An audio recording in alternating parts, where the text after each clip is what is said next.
Shh. Hi everyone, and welcome to episode 93 of the Talk is Cheap show. Hope you're all well, healthy and COVID free. Thanks to everyone today for tapping in. We truly appreciate your support. Now, as you can see, we're live and direct here in the AFTV studios in North London, and we have another excellent show lined up for you today. But before we delve into the show, let me kick things off with our now obligatory introductions. Joining me here, to my left, my co-host, resident expert analyst, and good friend. He's a certified YouTube maestro.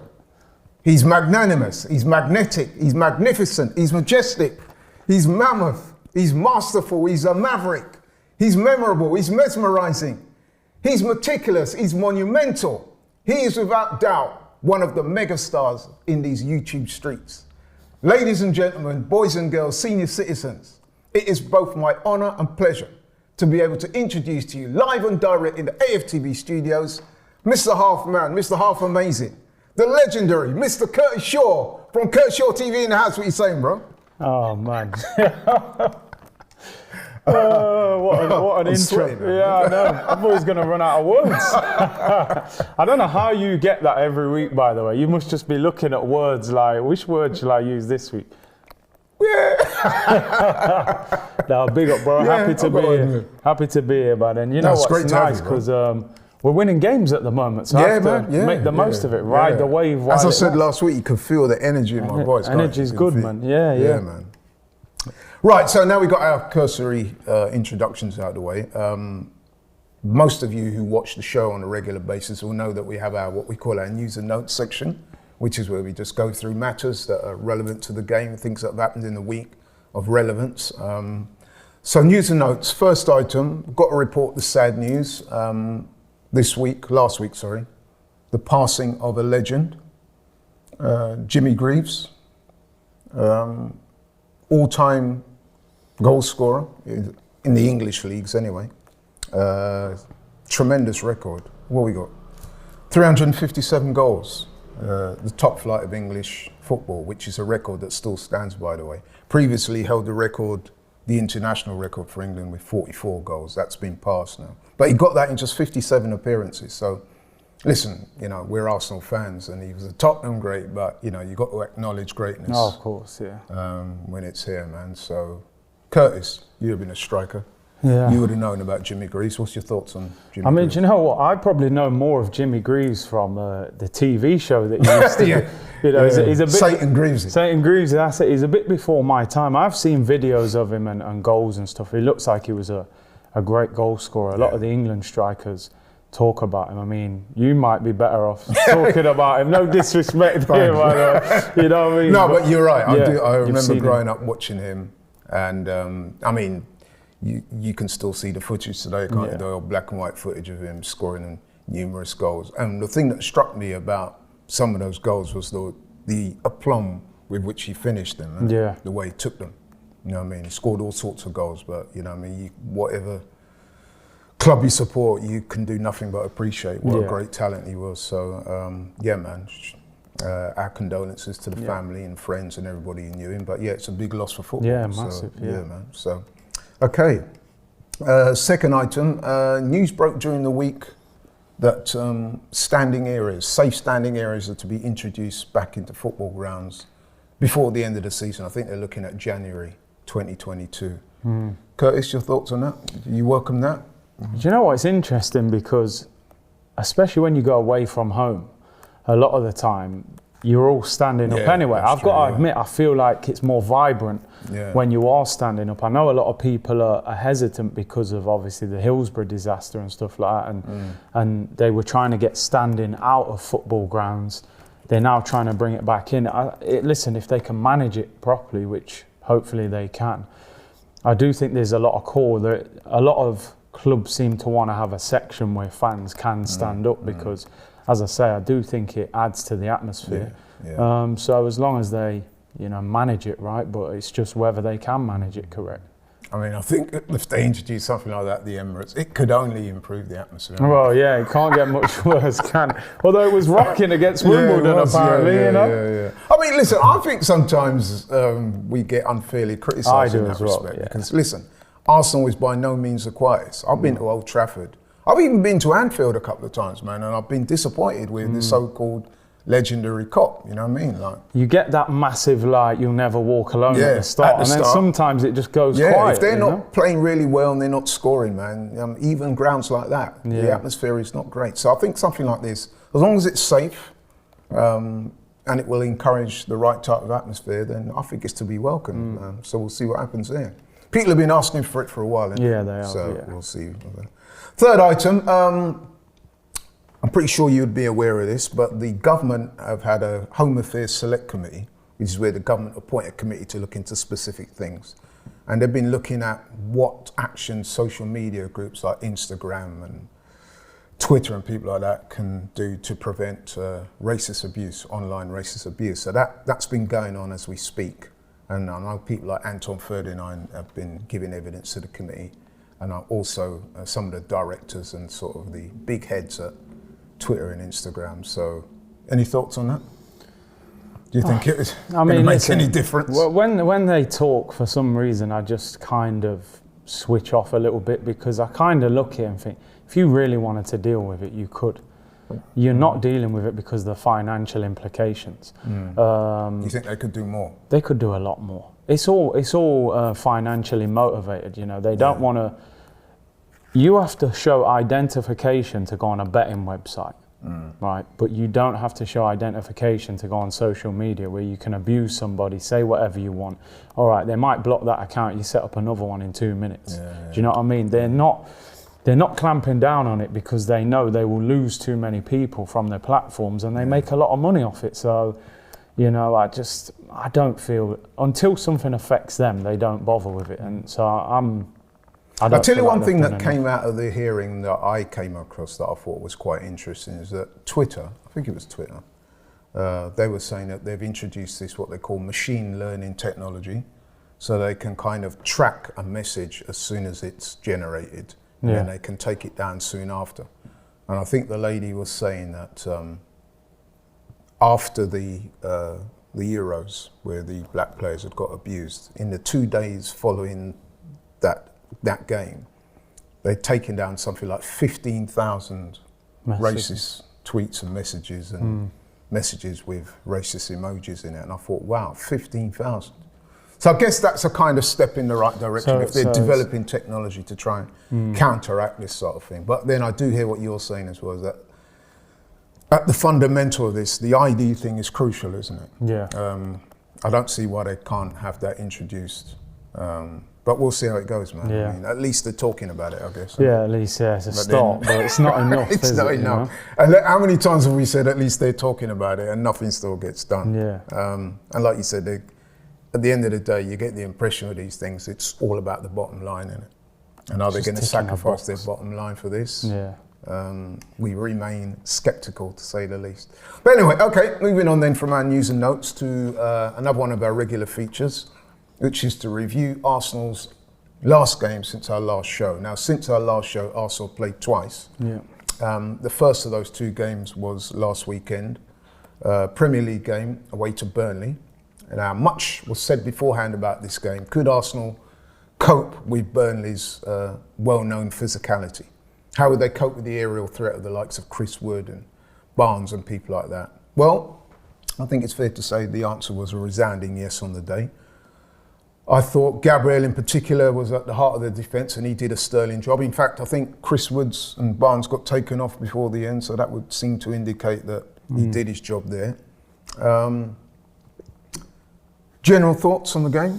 What was your thoughts? I thought it was a vital victory. Yeah. I think when you go to a ground like Burnley, sometimes, again, it's one of them games, you're not going to watch the highlights, but you just got to go there, get 3 points and get out. For anybody that's been to Burnley away, no disrespect, man, it ain't a place that you want to spend the night.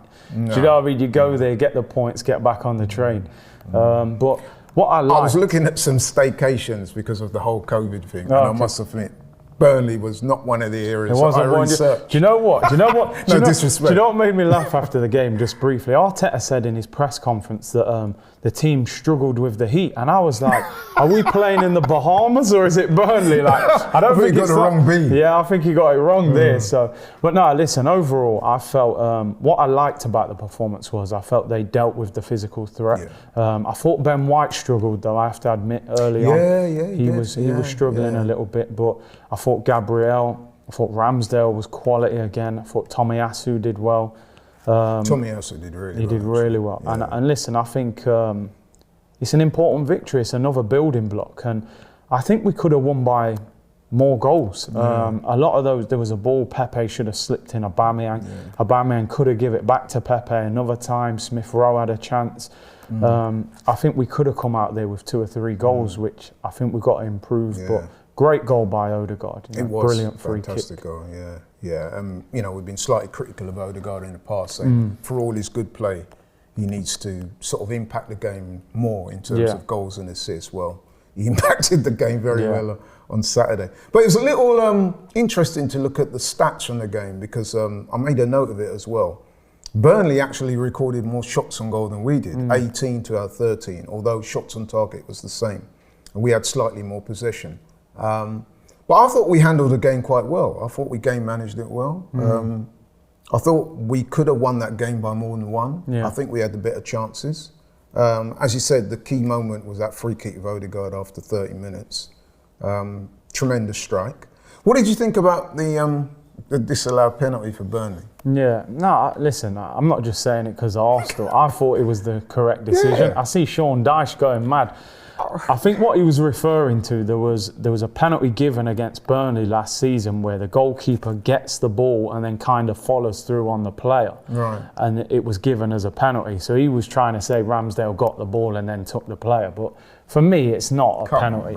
It was a poor pass back from Ben White. It was, He's lucky Ramsdale got him out of the mess. Yeah, Ramsdale had a very good game. Very actually. good, I thought he looked very secure. They're calling him Goatsdale now. Really? They're saying he's the goalkeeper. But nah, listen. I'll tell you what, the way he's performing at the moment, man, I think Leno might struggle to get back in. Yeah, we'll talk about selection for the Tottenham game later. Yeah, we'll talk about that. He's certainly making a claim. Yeah. And listen, with regards to that penalty incident, if you look at that again, I saw it at the time and I said straight away, played the ball. You look at the challenge, you see the trajectory of the ball change. Yeah. You know he's made contact with the ball. And that's for people like Sean Dyche, who are complaining about the VAR. How many times have we heard these guys say that the referee should go and look at the monitor? Yeah, and he did. And he did, and once he did, it was clear that he played the ball first. I mean, if you saw Ramsdale's reaction straight away, he was like, yeah, go VAR. Do you know what? He was very confident. I think we have to give credit to that ref because, you know, we're very quick to criticise VAR. He's used it, even though he looked at it about 5 times, which I didn't understand. Exactly. It's like, we saw it after one replay, but at least I saw that live. I was thinking, why is he giving a penalty? Yeah. At least they came to the right conclusion in the end. So big up to Ramsdale, man, because we could be having a different conversation right now. I'm telling you, it could have been, because you got the impression that if they'd have scored that, it could have given the game a totally different complexion. But I guess fortunately, although I shouldn't really say fortunately because it wasn't a penalty, but like you said, some referees might have chose to overrule it. So, but anyway, I thought overall decent battling performance. We were worthy of the 3 points, and so roll on, man. Yeah. 2 out of 2 in the league. That's good, man. Players that played well. We spoke about Gabriel, Ramsdale, Tomiyasu. You mentioned.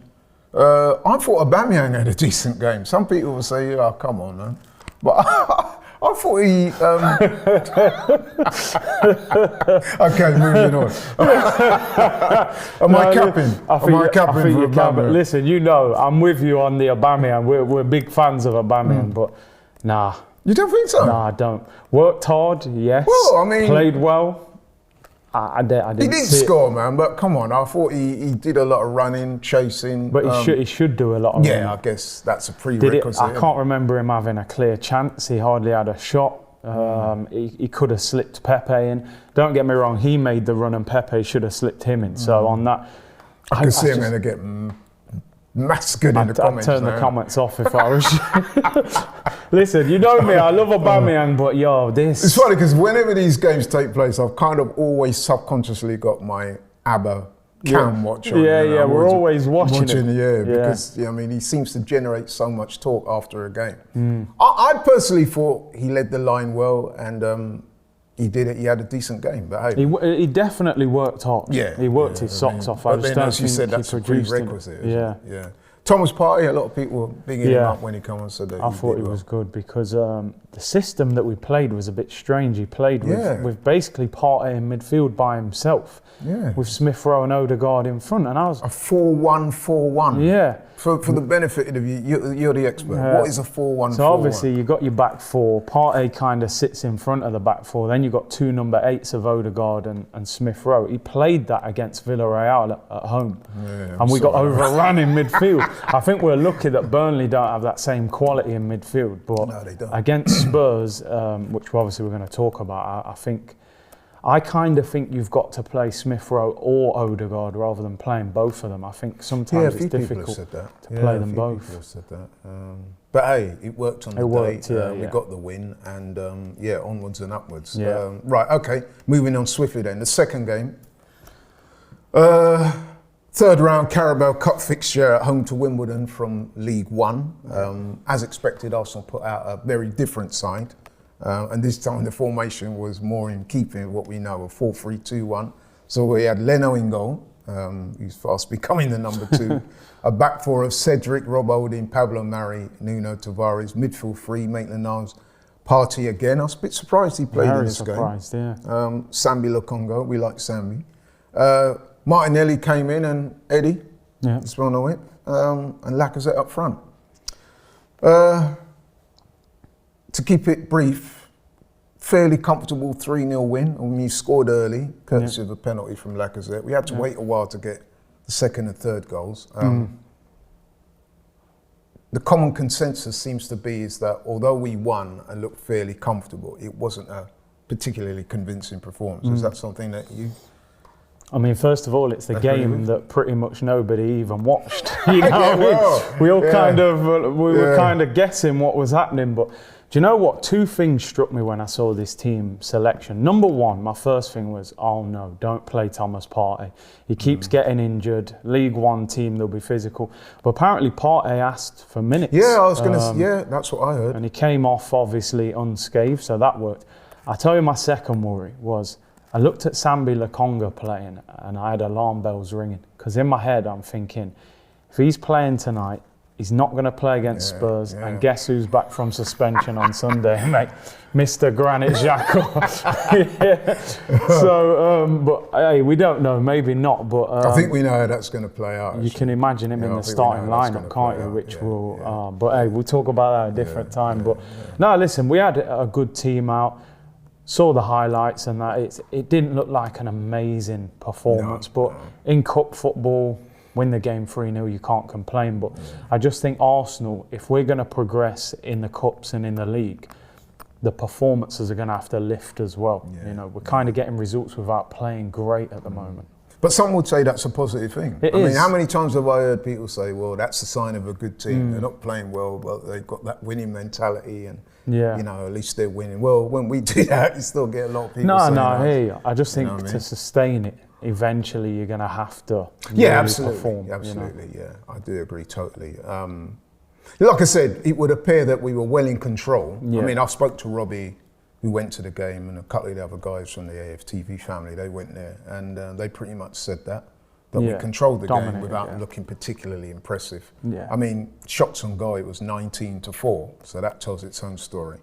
Shots on target, Arsenal 5 against Wimbledon, didn't have a shot on target, and they had 2/3 of the possession, 63%.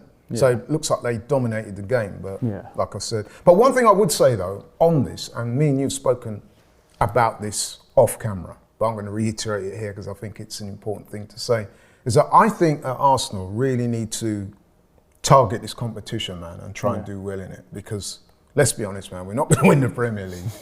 I think it's very unlikely. Or we're not in Europe, obviously.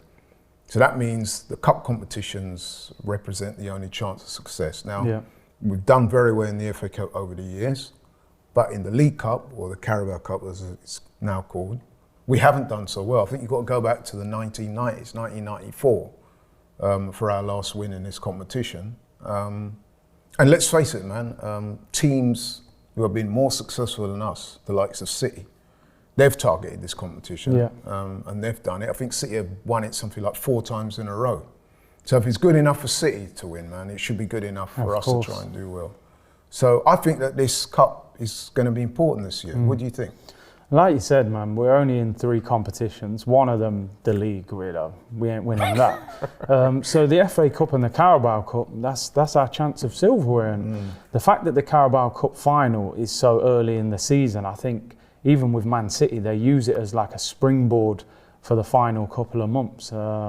It can give you a massive confidence boost. It could also take a lot of pressure off Mikel Arteta as well. So, listen, I think we should target it. A few Premier League teams were knocked out. Man United, I think Everton are out as well. Obviously, we saw the Everton fans, they were very upset. Yeah. So, and let's face it, we are in and around that ballpark of teams, isn't it? Us, Everton, Villa. If we're being honest, I mean, listen, top 4.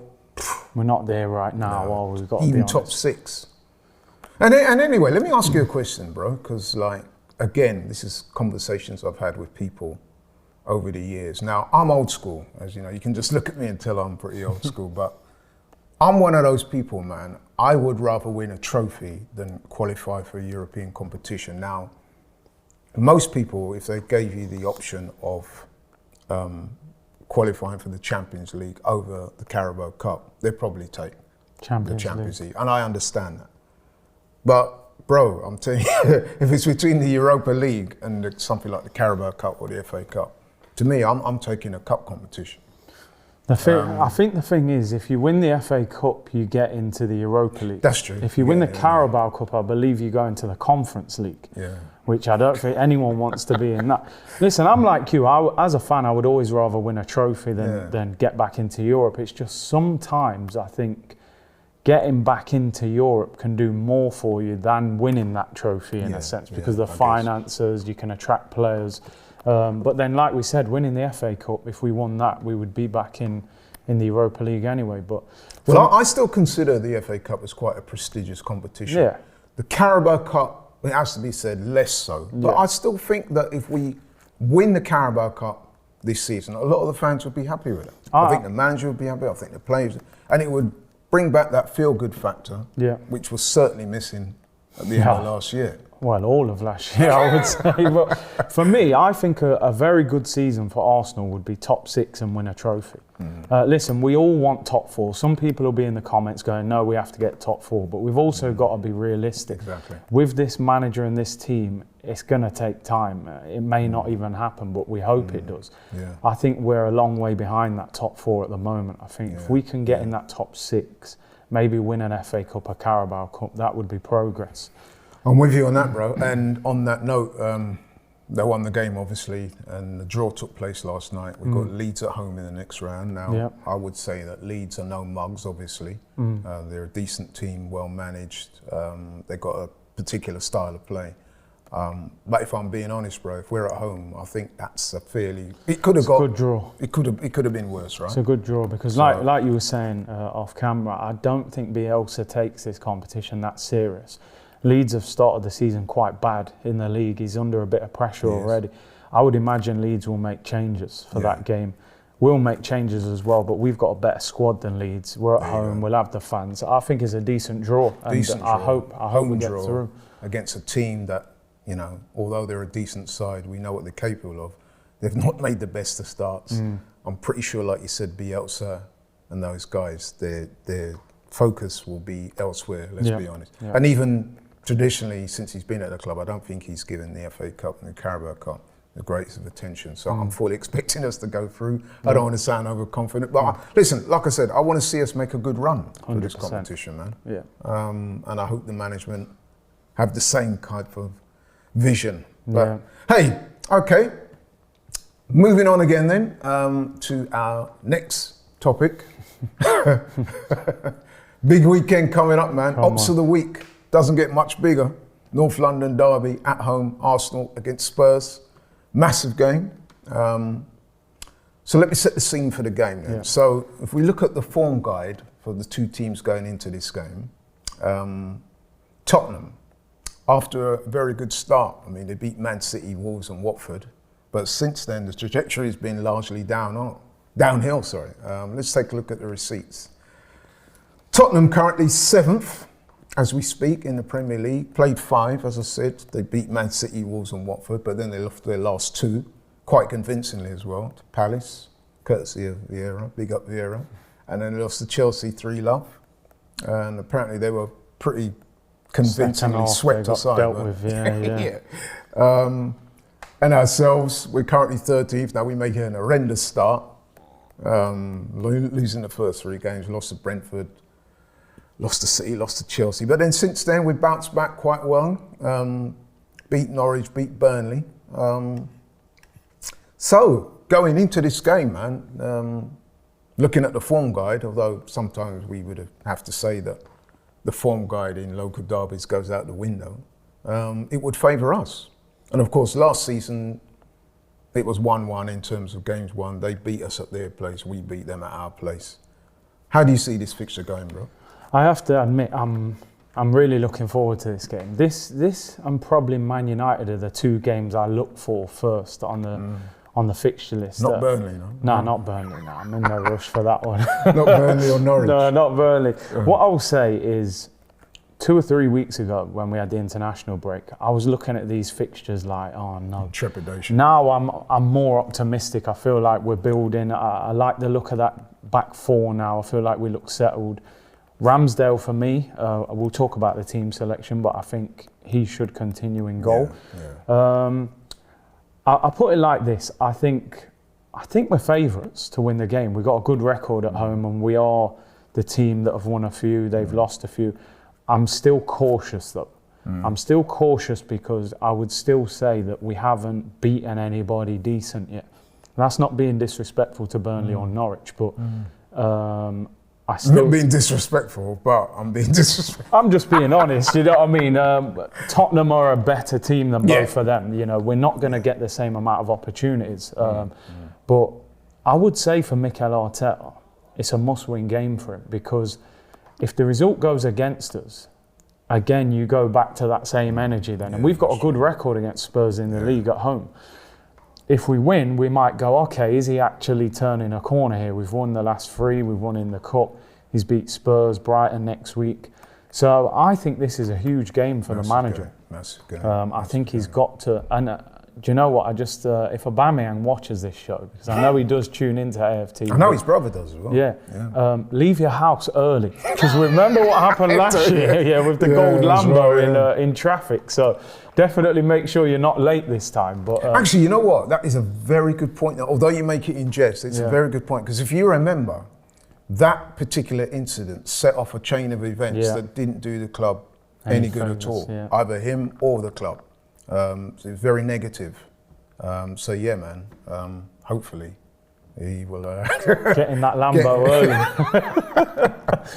Listen, and the thing about London traffic is, man, it doesn't matter if you got a Lambo or a Mini Coupe or whatever, or a Lambo or a Lada. If the traffic is bad, it's bad. Yeah. You know what I mean? So, yeah, man, you may need to think about leaving an extra hour early. Yeah, that's it. For this particular game, but. Couple of questions for you, bro. Yeah. First one, what type of team would you like to see in this game? Do you know the good thing for me at the moment is I kind of feel like the team almost picks itself, and I like that.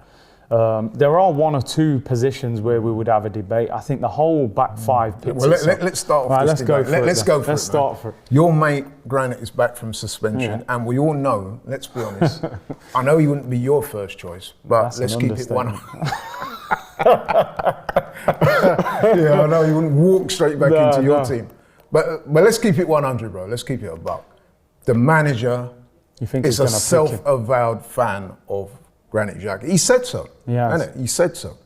So my question to you is, I know you wouldn't have him in your team, but let's keep it real. Do you think that the manager will bring him straight back for this game, given the magnitude of the game?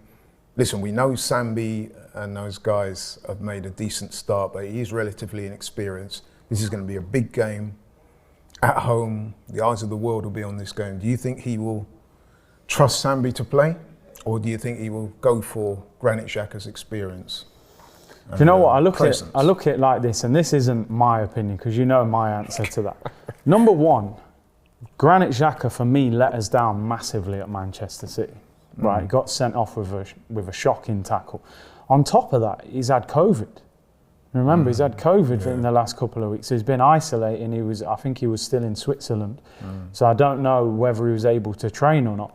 For me, and I mean this, there's absolutely no way I would play him. And not just because I don't rate him as a player, because he let us down so much. Oh, you don't rate him, no? Not really, no. I'm not a big fan of him. I would never have guessed that. But it wouldn't surprise me if Arteta picked him.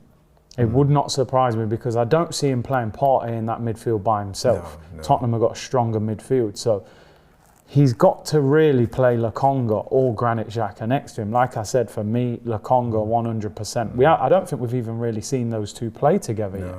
No. But if he brings Xhaka in, it wouldn't surprise me. But I wouldn't go anywhere near him. Yeah, I hear you, bro. And I do like Sambi, but I think to all intents and purposes, the manager's going to pick Xhaka, right? So we got that out of the way. Right. So we're going with Ramsdale in goal. Yeah, definitely. He's got to continue. Yeah, At the end of the he's day, earned his place. He's earned his place. Yeah. He seems to be commanding a lot of respect. The fans seem to like him as well, aren't they? They're singing his name at grounds now. I think Leno might have committed a real faux pas there, man. When he's talked about maybe looking elsewhere and stuff. That's what happens sometimes. Let him go, man. Let him go. You let the man in through the door, and now, you know what I mean? Defence-wise? Picks itself.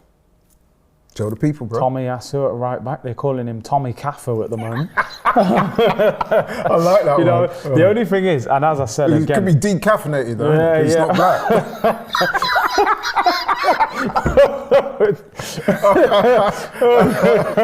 Oh my days. The thing is, again, this will be his toughest test, because Son plays left wing for Tottenham. Against Norwich and Burnley, their wingers are not great, so we'll get to see how good he is defensively against Son, who is a very good winger. Yeah, that'd be a great test. It's a good battle. And then, did you see the man's stats last week, man? Yeah, didn't he win every aerial duel? Yeah, every aerial duel, and I think he won pretty much all his duels on the floor too. Made a great start. Yeah, the fans are already liking him, man, and I can see why. Yeah. And then obviously Gabriel and Ben White centre back. Gabriel, I thought, was immense against Burnley. He really was. To use the term, I thought he was imperious. Yeah, Go beast. Google that. Tierney at left back. Yeah. And then, like we said, in the midfield, it's Partey plus one other, whichever one he goes. Could I just ask you about Ben White? Because after the game at the weekend against Burnley, there was a kind of mixed review on Ben White. Yeah, there was. As there has been, to be fair, the season so far. Sometimes he looks very self-assured and confident on the ball, and he looks like he can play a little bit. He picks out a pass. You think, yeah, man, that's good. But then there's been other areas of his defensive work which has not been brilliant. Yeah. What's your overall impression on him so far? See, it's funny there. You described all the things he's good at, and none of them were defensive. They were all on the ball, passing, this, that, the other. Yeah. I have to admit, listen, I think he's a good player, but I do have one or two concerns with him at the moment. Listen, I hope he becomes a top quality centre-back, and I'm sure he's got the potential. I just think when you've paid £50 million, which if I'd have told most people 3 months ago, Arsenal are going to go to Brighton and buy somebody for 50 million, we'd have all said, all right, Basuma.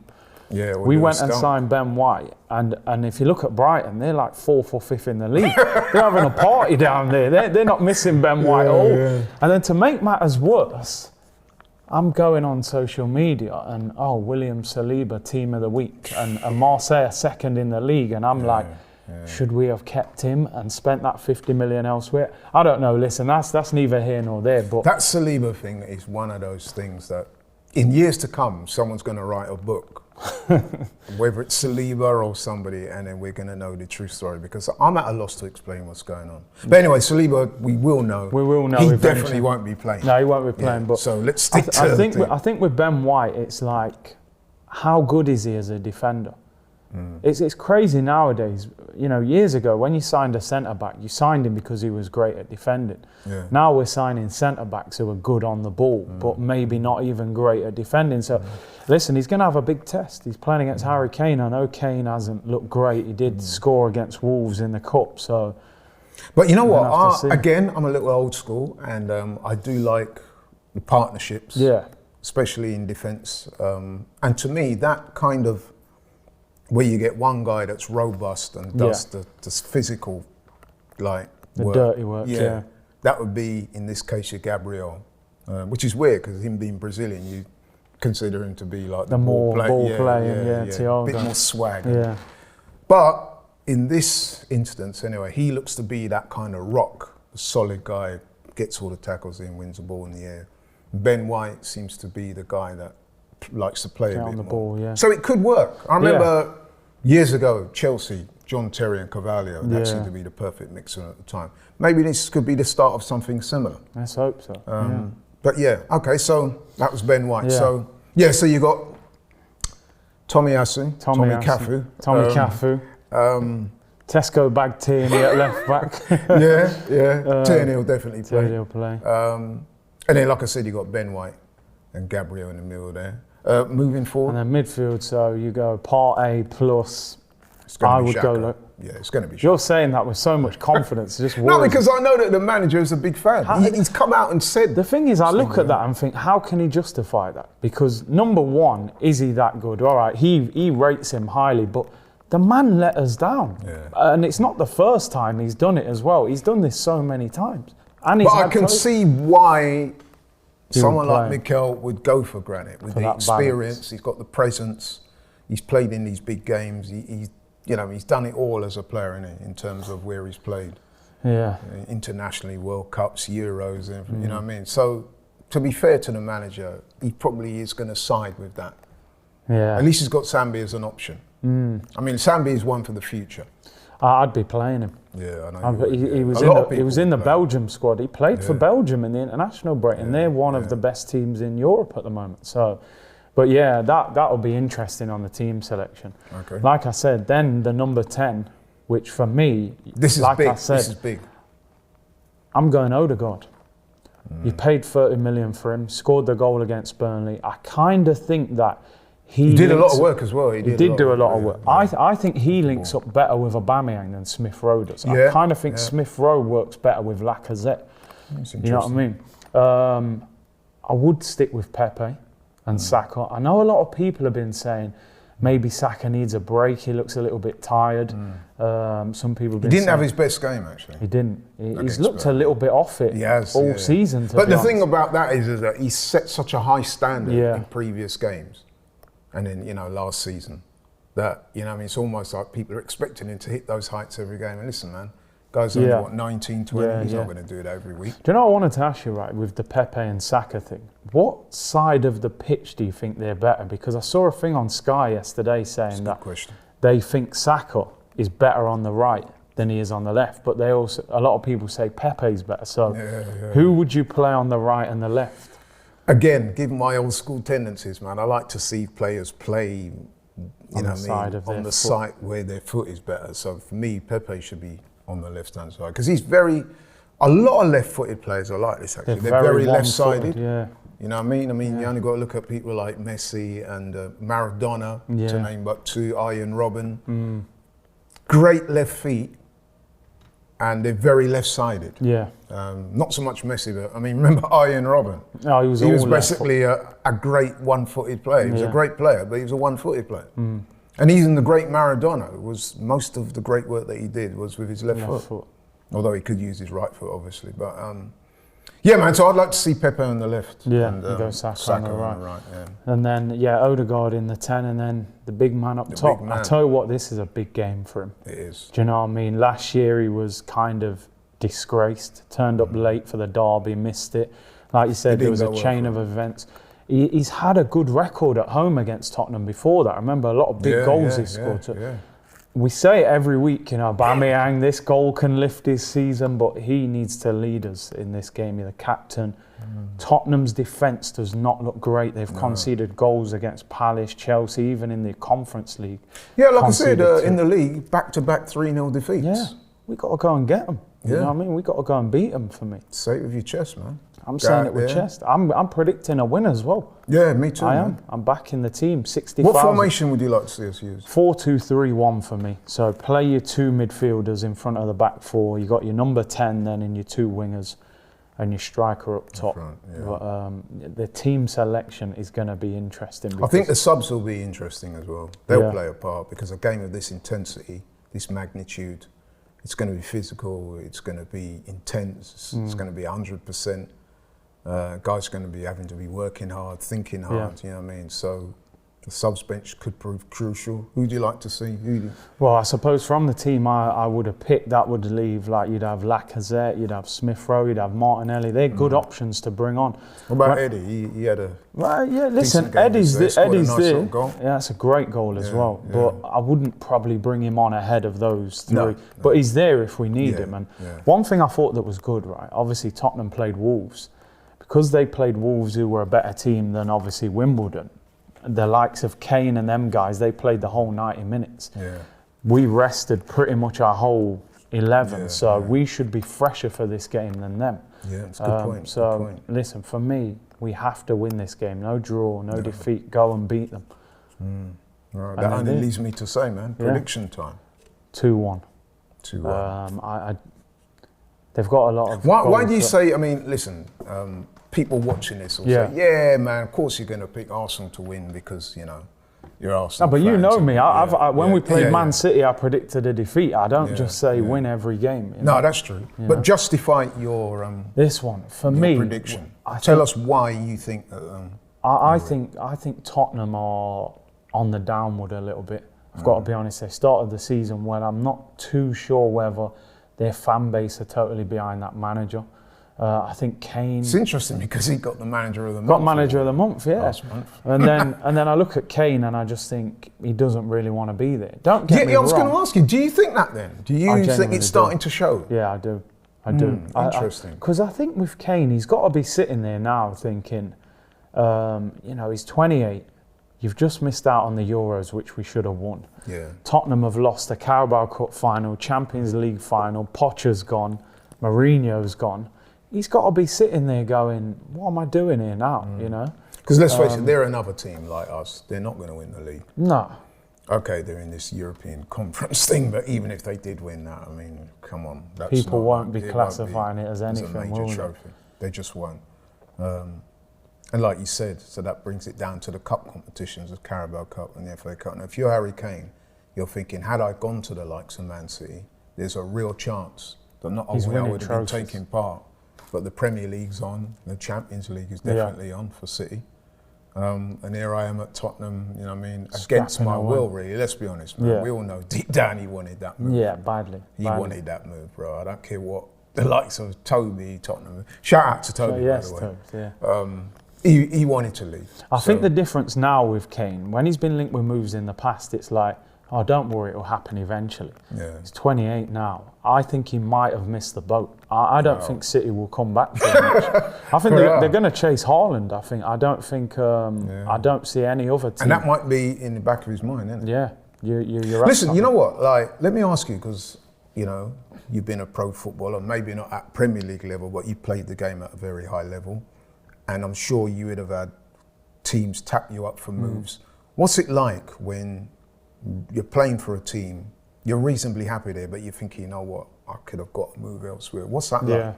What's the mentality interesting. Like? It happened to me, and the manager, it does affect your game. I'm sure it would. It's a bit different for me because with Kane, he's like financially secure as well.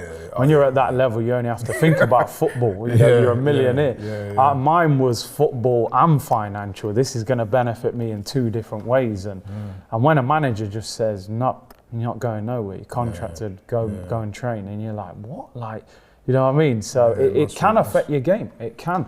But I mean, he's only human, isn't he? He's only human. And like we said, he definitely wanted out. He thought to himself, listen, I've done as much as I'm going to do at Spurs.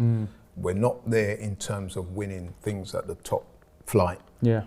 Let me go and try and get that on my CV, a winner's medal in the Premier League or Champions League, you know what I mean? And then he gets that denied. Yeah. He's bound to play on his It's mind. gonna. The thing is, I think... And apparently he was pretty awful at the weekend. It was bad. I mean, I did watch that game against Chelsea. He hardly got on the ball. He was playing in midfield almost. Yeah. And the thing is, I think Man City needed him as much as he maybe needed them, because everyone's looking at City now. Drew 0-0 with Southampton, no striker. You know what I mean? I reckon they'll be back in for him.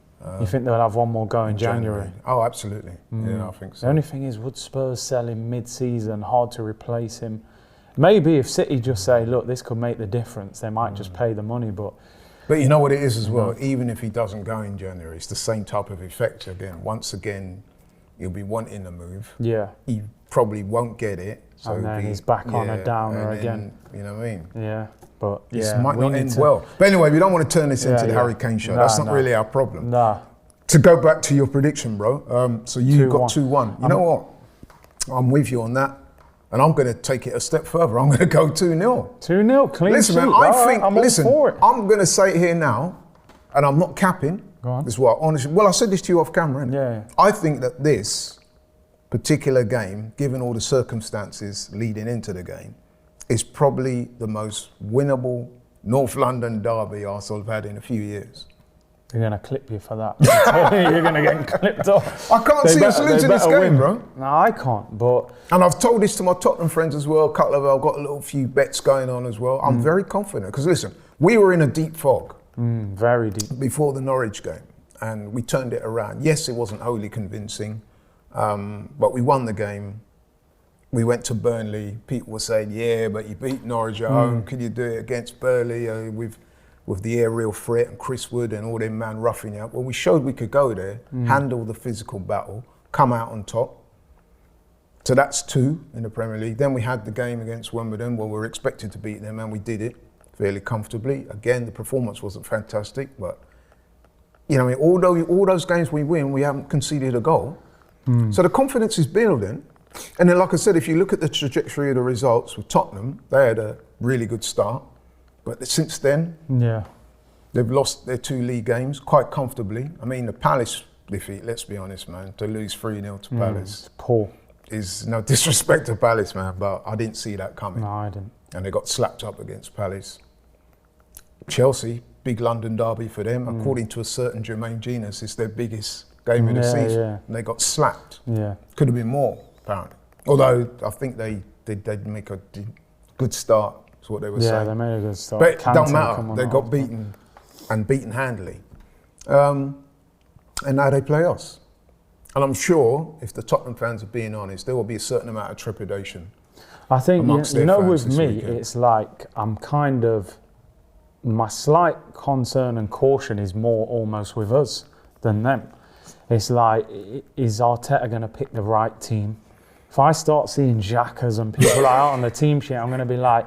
I think you're going to see that, bro. Well, we might, but do you know what I mean? It's like, I just hope he's brave with the team selection, and they need to be better in attack, because... Well, you said earlier, didn't you, that the team picks itself, and I agree. I think it does.